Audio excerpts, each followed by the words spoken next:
Welcome to another episode of Retirement with Ease, a four-parter where we discuss the important aspects of retirement planning here in Singapore. Hi, I'm Brian Huang, the moderator for this four-part series, Retirement with Ease, where we discuss the ins and outs of this very hot topic, retirement.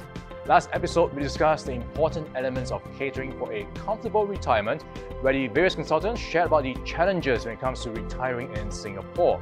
Today, in the second episode, we are going to explore the topic asset allocation and cash flow planning in retirement years. When we stop working, the reality of retirement steps in, and this is when income suddenly stops all of a sudden. How do we prepare adequately for this reality? On my left, I have Lennon Chong. And Lennon has a banking background where he advises higher net worth individuals in formulating their retirement strategies.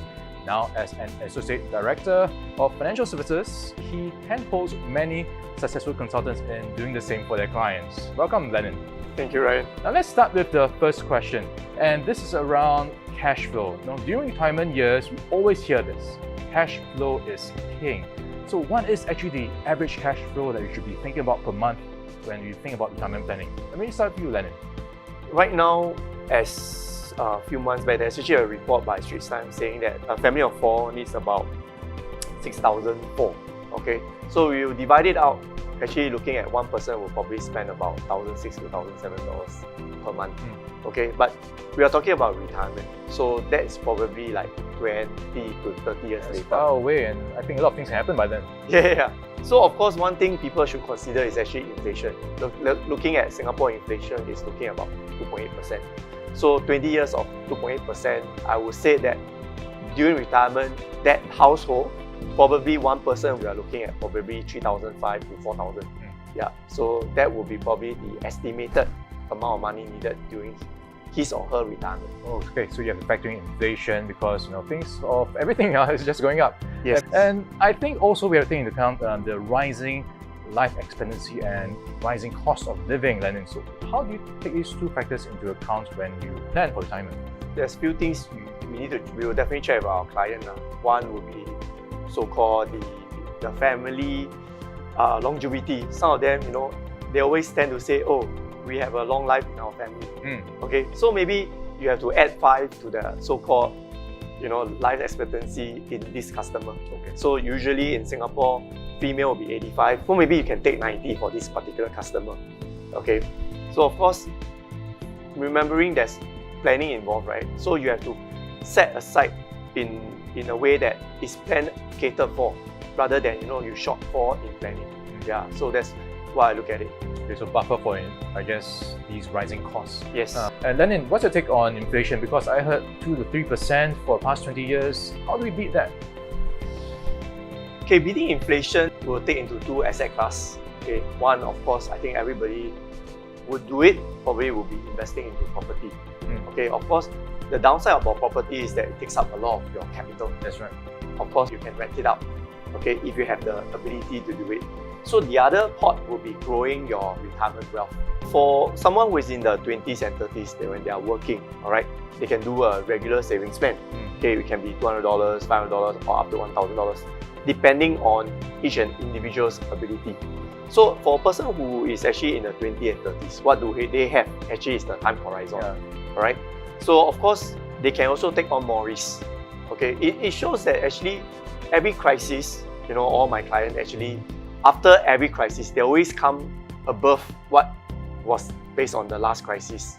Even in the 1990s, 2000, 2008, and even the current COVID crisis, the market just becomes higher and higher. You've been through some of them yourself. Yeah, I've been through some of them as well. So even with what I mentioned earlier, the dollar cost average, because market goes down, market goes up, but if you hold it on the long haul, actually the person actually beats inflation and actually achieve the wealth accumulation part for retirement. I'm referring to people in the 20s, 30s. Of course, they can put into a growth portfolio. Expected return about 6 to 8%. Risk, okay, it's the time horizon that actually minimizes the risk. All right. So the next group of people, who are they? They will be probably in the 50s and 60s. So they have to transit from a growth portfolio to actually an income portfolio. So again, when they transit, what must they look out for? the retirement goals, which is what we mentioned earlier, 5,000 a month. Say if once they transit, 70% of the portfolio gives them income. All right. So if look at what is the income and also look at CPF Life, because these two comes hand in hand. So say for example, a person having a standard CPF Life, probably drawing about 1,003, right? So 1,003, the shortfall will be 3,007. So the portfolio that he is going to have should looking at giving him 3,007, so that this matches his retirement goals. Yeah. So when you're younger, you have a longer runway, you can make use of compounding effects, dollar cost averaging. When you're older, you have a bit more concern about protecting your funds and your capital, so a bit more conservative in that sense. So we've heard a few strategies so far already. Do you have anything else you think would be worth considering? Good to have a retirement portfolio ready, of course, but nevertheless, there's other so-called solutions out there.